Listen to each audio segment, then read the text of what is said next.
This is just a review on hemostasis. Hemostasis is a physiological process in which the body controls or stops bleeding. It involves vasoconstriction, platelet plug formation, and coagulation. It has 4 key components. First is the endothelium.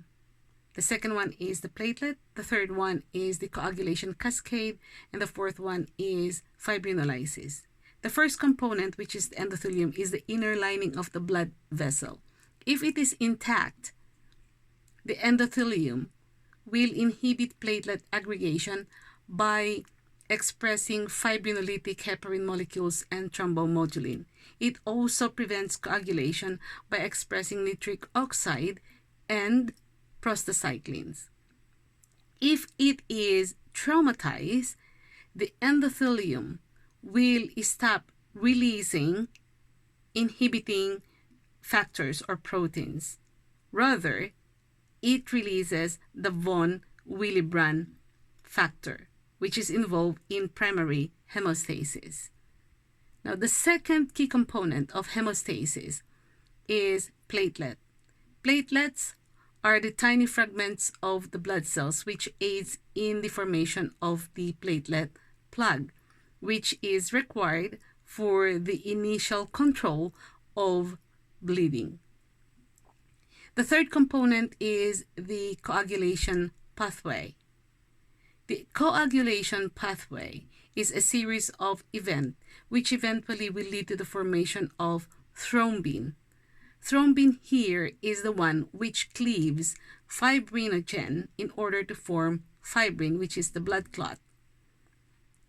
It could either be through the intrinsic pathway or through the intrinsic pathway, both of which will eventually use the common pathway for the formation of the thrombin.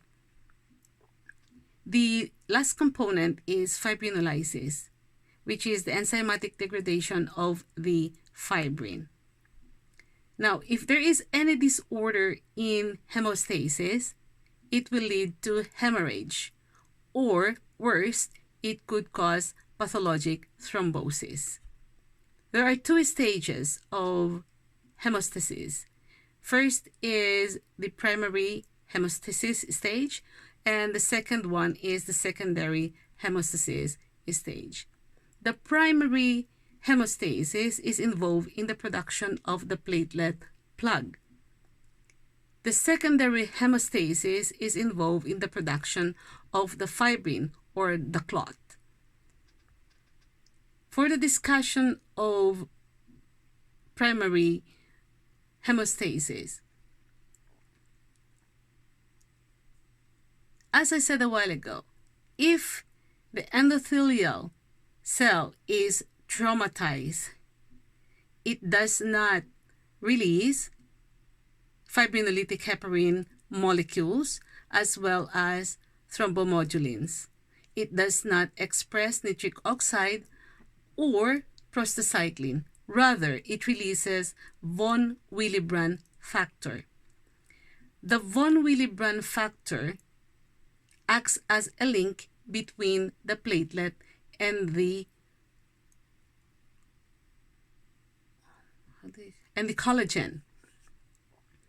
Now, once the platelet binds with the von Willebrand factor via its glycoprotein receptor, which is present in their surfaces, the collagen will activate the platelet to release its granules. Some of these granules are serotonin, which promotes vasoconstriction.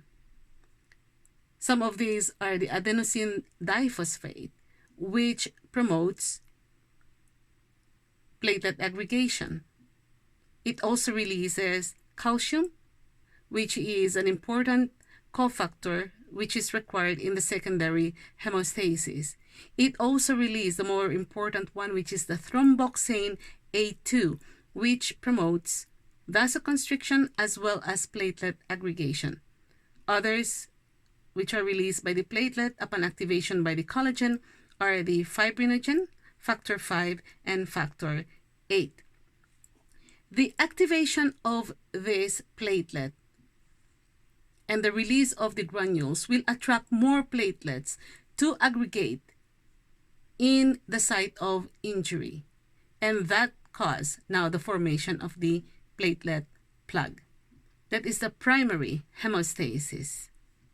For the secondary hemostasis, I will discuss that in the next video. Thank you.